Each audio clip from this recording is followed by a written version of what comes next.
ሰላም ጤና ይስጥልን የተከበራችሁ ወደ የጊዜ ሬዲዮ አድማጭ ተመልካቾቻችን፣ እነሆ የሐምሌ 1 ቀን የምሽት መረጃዎችን ይዘንላችሁ ቀርበናል። ከመረጃዎቹ ጋር ይሄ ነው ወርቅዬ ነኝ። አብራችሁን ቆዩ። በአዲስ አበባ ከተማ የቤት ኪራይ ዓመታዊ ጭማሪ ጣሪያ 11.5 በመቶ ሆኖ ጸደቀ። በአዲስ አበባ የ2019 ዓ.ም የግል መኖሪያ ቤቶች የአከራይ ተከራይ አዲስ ውልድ ሰዓት ምዝገባ ከሐምሌ 1 ቀን 2018 ዓ.ም ጀምሮ ይካሄዳል ሲል የከተማ ቤቶች ልማት አስተዳደር ቢሮ አስታውቋል። በአዲስ አበባ ከተማ አስተዳደር የዜጎችን የኑሮ ጫና ለመቀነስና በክራይ ገበያው ላይ የሚስተዋሉ ህገወጥና ዘፈቀዳዊ አሰራሮችን በዘላቂነት ለመግታት የሚወሰዱ እርምጃዎች ተጠናክረው ይቀጥላሉ ነው የተባለው።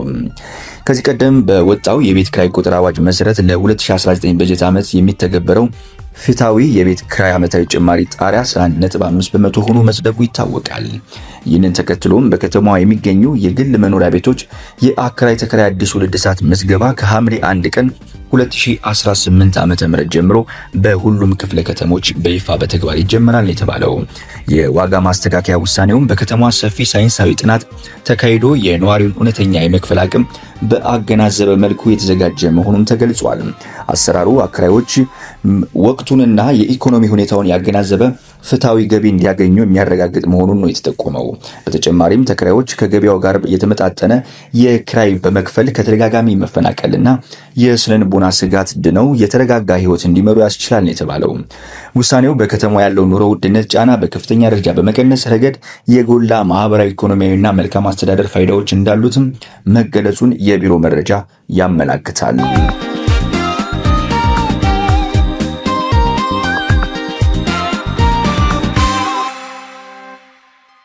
በሌላ ዜናችን ደግሞ በአዲስ አበባ ከተማ በተደረገ ድንገተኛ ቁጥጥርና ክትትል ህገወጥ አሰራር ሲተገብሩ የተገኙ 5 የነዳጅ ማደያዎች ላይ እንደ ጥፋት ደረጃቸው የእገዳና የመጨረሻ የጽሁፍ ማስጠንቀቂያ እርምጃ ተወሰደባቸው።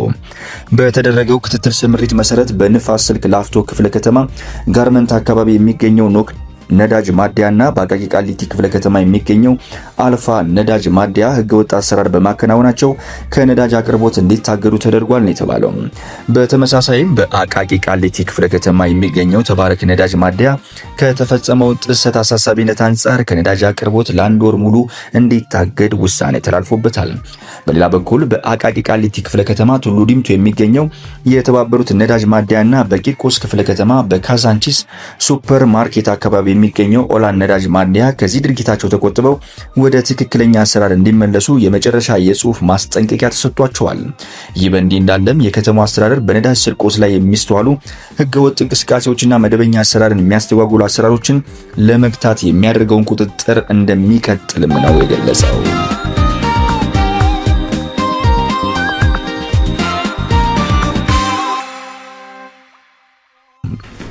ከ25 ሚሊዮን በላይ ወጣቶችን የሚያሳትፈው የ2018 ወሰን ተሻጋሪ የበጎ ፍቃድ አገልግሎት በሐዋሳ ተጀመረ። በአገር አቀፍ ደረጃ ከ25 ሚሊዮን በላይ ወጣቶች የሚሳተፉበት የ2018 ዓ.ም ወሰን ተሻጋሪ ወጣቶች የበጎ ፍቃድ አገልግሎት መርሃ ግብር በሐዋሳ ከተማ በይፋ ተጀምሯል። ይህ ሰፊ ሀገራዊ መርሃ ግብር ወጣቶች በመላ ኢትዮጵያ በ14 የተለያዩ የበጎ ፍቃድ አገልግሎት ዘርፎች ላይ ንቁና ተሳትፎ በማድረግ ለህብረተሰቡ ዘርፈ ብዙ አገልግሎት የሚሰጡበት መድረክ ነው የተባለው። የሲዳማ ክልል ርዕሰ መስተዳድር ደስታ ሌዳሞ እና የሴቶችና ማህበራዊ ጉዳይ ሚኒስትር ኤርጎጌ ተስፋዬ በተገኙበት ነው መርሃ ግብሩ የተጀመረው።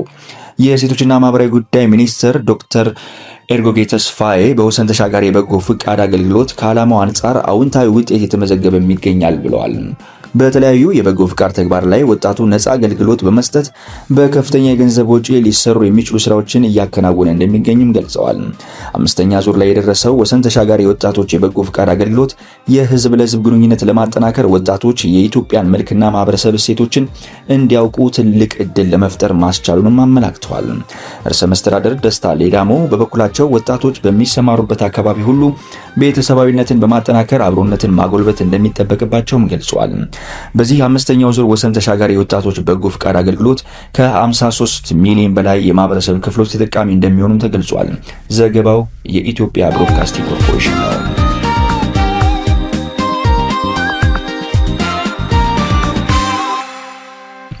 አሁን ደግሞ መጨረሻ ወዳደረግነው የውጭ ምንጭ ዜናዎች እናልፋለን።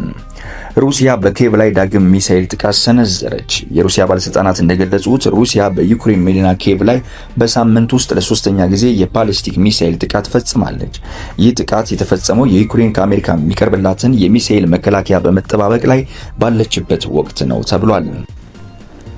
ጥቃቱ ያጋጠመው በቱርክ አንካራ የኔቶ ጉባኤ እየተካሄደ ባለበትና ዩናይትድ ስቴትስ ፕሬዝዳንት ዶናልድ ትራምፕ ከዩክሬኑ ፕሬዝዳንት ቮሎዲሚር ዜሌንስኪ ጋር ለመወያየት በዝግጅት ላይ ባሉበት ወቅት ነው። የዩክሬን አየር መከላከያ ከተኮሱት 169 ድሮኖች ውስጥ ከ80 በመቶ በላይ ማክሸፍ ቢችልም 5ቱን ባሊስቲክ ሚሳኤሎችን ግን ማክሸፍ እንዳልቻለ የአየር ኃይል መረጃዎች ያሳያሉ። በዚሁ በተፈጸመ የሌሊት ጥቃት አንድ ሴት ህይወት ሲያልፍ 2 ሰዎች ቆስሏል የተባለው ትራምፕ ከጉባኤው አስቀድሞ ዜሌንስኪና የሩሲያው ፕሬዝዳንት ቭላዲሚር ፑቲን ጋር መነጋገራቸውን ገልጸው ጦርነቱ በቅርቡ እልባት ያገኛል የሚል እምነት እንዳላቸው ተናግረው ነበር።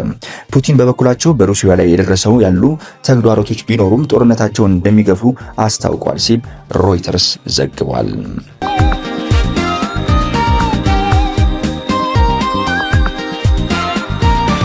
በሱዳን ወደ ሰርግ ሲያቀኑ የነበሩ 10 ሰላማዊ ሰዎች በአርኤስኤፍ የድሮን ጥቃት ተገደሉ።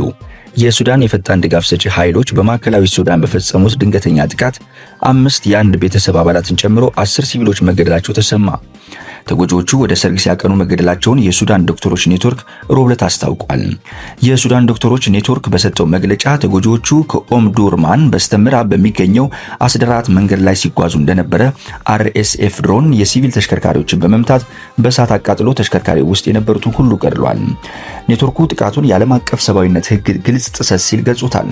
ጥቃቱ ሆን ተብሎ በተመራ ድሮን በመጠቀም የተፈጸመ ሲሆን በክልሉ ውስጥ በሲቪሎች ላይ ስልታዊ ኢላማ ማድረግን ያንጸባርቃል።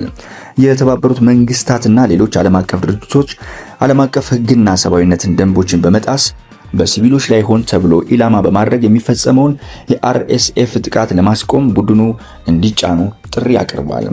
በጉዳዩ ላይ ከአርኤስኤፍ የተሰጠ አስተያየት የለም።